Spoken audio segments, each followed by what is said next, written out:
Debate inspirado no artigo de Lia Weiner Schuckmann. Quem é o branco? E o que é ser branco no Brasil? Schuckmann, autora do artigo Sim, nós somos racistas. Estudo psicossocial da branquitude paulistana. Fundamenta que, em acordo com Ruth Frankenberg, 2004, a raça branca vive no imagético de que a identidade branca é uma prioridade herdada. Perguntamos: até onde essa afirmativa pode ser levada ao pé da letra? E aqueles que são provenientes da classe baixa do Brasil, que são a grande maioria, onde estão os privilégios desses? Que raça branca é essa? Seriam os alemães que no Brasil foram perseguidos e torturados no período da Segunda Guerra Mundial? Ou os italianos, os portugueses ou os japoneses? Schuckmann também afirma que no campo da psicologia foram levantadas algumas hipóteses para compreender a falta de estudos da branquitude. Como a maioria dos psicólogos são brancos, a questão da branquitude não foi levantada, assim como rotular a raça branca como normativo é uma posição social do país. E estudar a raça branca é expor os privilégios que essa classe tem, e estudos que revelam que os brasileiros são levados a manter e legitimar as desigualdades sociais. Acho preconceituosa a forma que foi exposta a condição da raça branca. Afinal, quem é de fato a raça branca do Brasil? Quais privilégios a raça branca recebe por uma branquitude? Qual é o sentido pretendido com a denominação de branquitude? Camila Moreira de Jesus, em seu artigo Branquitude vs Branquidade, uma análise conceitual do ser branco, revela que se faz necessário esclarecer o significado de branquitude e branquidade. Então, ouçam. Através da definição proposta pela autora Edith Pisa, 2005, no decorrer deste artigo, a branquitude passa a ser discutida como um estágio de conscientização e negação do privilégio vivido pelo indivíduo branco, que reconhece a inexistência de direito à vantagem estrutural em relação aos negros. Já a nomenclatura branquidade toma o lugar que até então dizia respeito à branquitude, para definir as práticas daqueles indivíduos brancos que assumem e reafirmam a condição ideal e única de ser humano, portanto, o direito pela manutenção do privilégio perpetuado socialmente. Dito isto, então, acho pertinente expor a opinião de um entrevistado que realizamos aqui em Florianópolis sobre quando perguntamos sobre o privilégio de ser branco em nossa sociedade.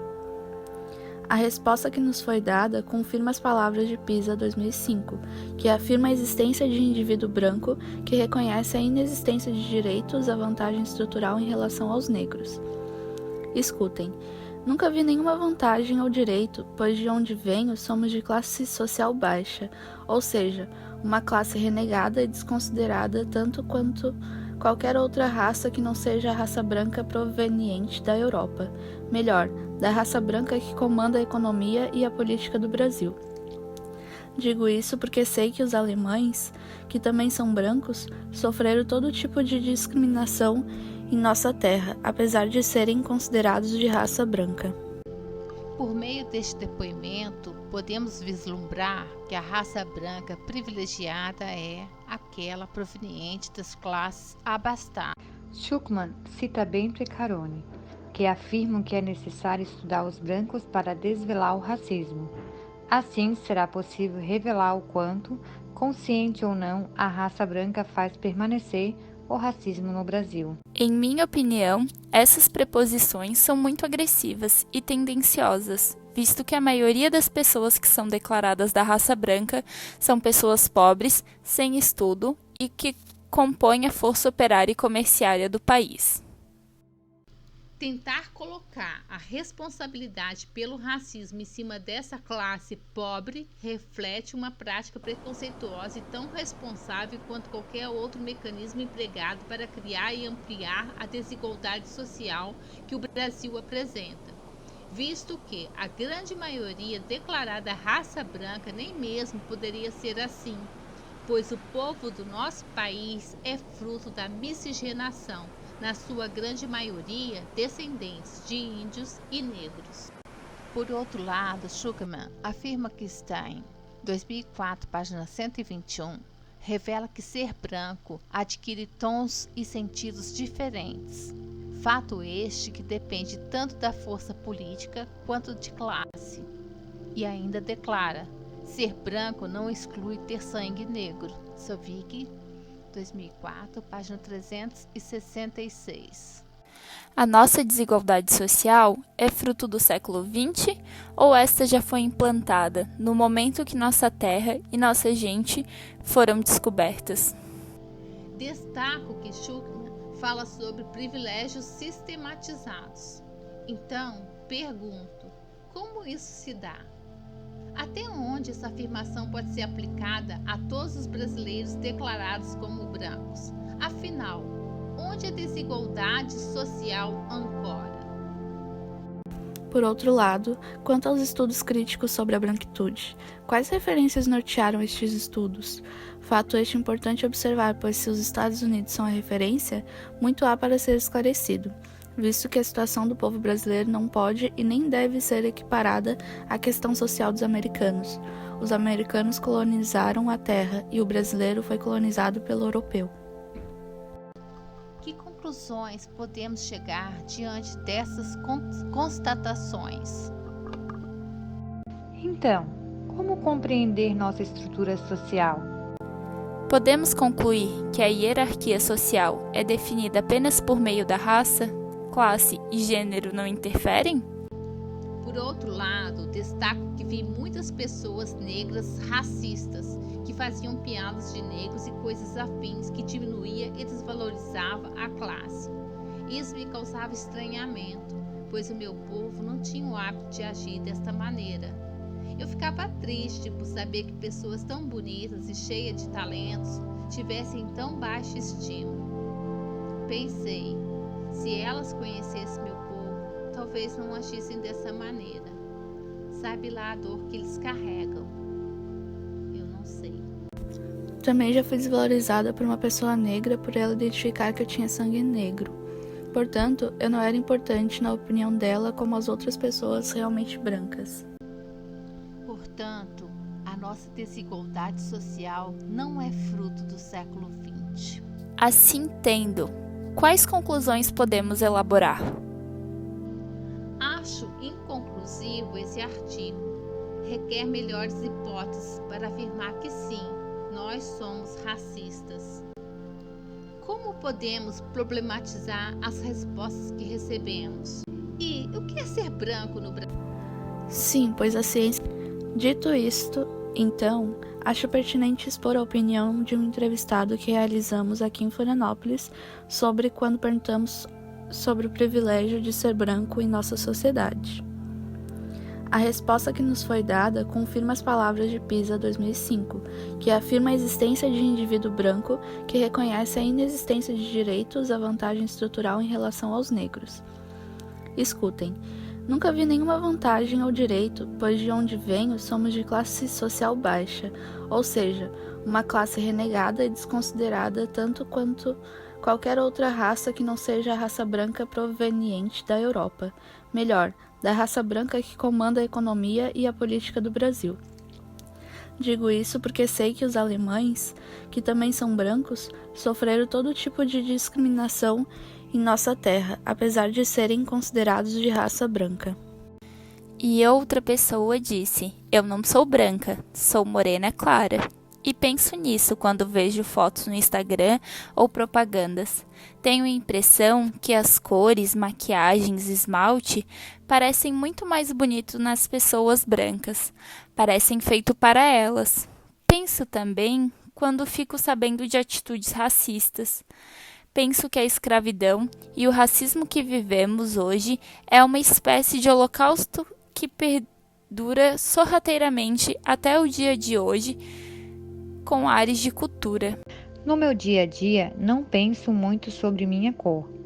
penso muito sim, especialmente quando sou posta em situações que me façam refletir, consumindo mídias, abrindo notícias, quando abro conversas com as pessoas ao meu redor ou quando converso com alguém que pode estar me tratando diferente pela. Podemos concluir que a hierarquia social é definida apenas por meio da raça, classe e gênero não interferem? Por meio das perguntas que levantamos, é possível obter conclusões mais assertivas. As respostas revelam questões sociais importantes. Na questão, você se dá conta no seu dia a dia que você é branco? Pensa sobre isso? Em que situação? Recebi essa resposta. Sim, penso principalmente quando ando e estou em algum lugar e percebo olhares maldosos de outros brancos quando algum negro chega em algum ambiente. Recebi essa resposta de uma pessoa que não se considera branca. Ser fenotipicamente branco no Brasil significa ter diversos privilégios que grande parte da população não pode usufruir pela cor da pele. É não se preocupar o que o dono da loja vai pensar quando você entrar, ou não ter medo de ser enquadrado na rua pela polícia simplesmente pela cor, entre outros diversos tipos de preocupação que uma pessoa negra, tanto de pele clara quanto de pele escura, tem diariamente.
Então, como compreender nossa estrutura social?